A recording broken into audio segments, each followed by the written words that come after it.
Nous sommes en train de faire la pire des choses que l'on peut faire avec la barbarie, c'est que nous nous y habituons. Prononçons, pour faire vite, le mot guerre, avant qu'on vienne nous en expliquer l'inéluctabilité. Mais la guerre, de toute manière, nous est déjà déclarée.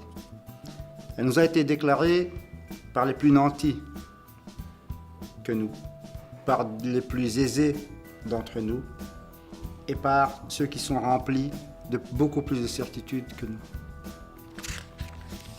Ce sont des gens pour lesquels il n'y a pas d'autre alternative que la répétition infinie d'un présent toujours recommencé.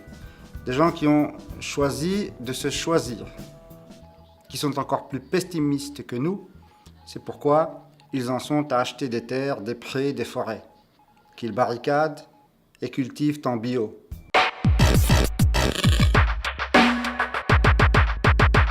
Le terme « nous nous y habituons »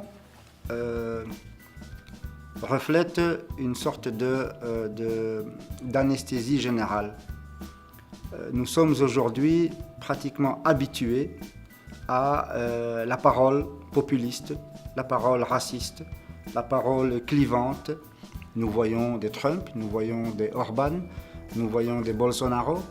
Nous voyons des gens qui osent dire la haine de l'autre, qui osent dire ce qui était impensable, qui osent dire ce qui aurait en son temps mis des millions de personnes dans la rue, et ils osent dire aussi ce qui en son temps les aurait fait démissionner dans la semaine qui suit. Aujourd'hui, nous nous rendons compte qu'effectivement, ça ne provoque qu'un léger malaise au sein d'un gouvernement.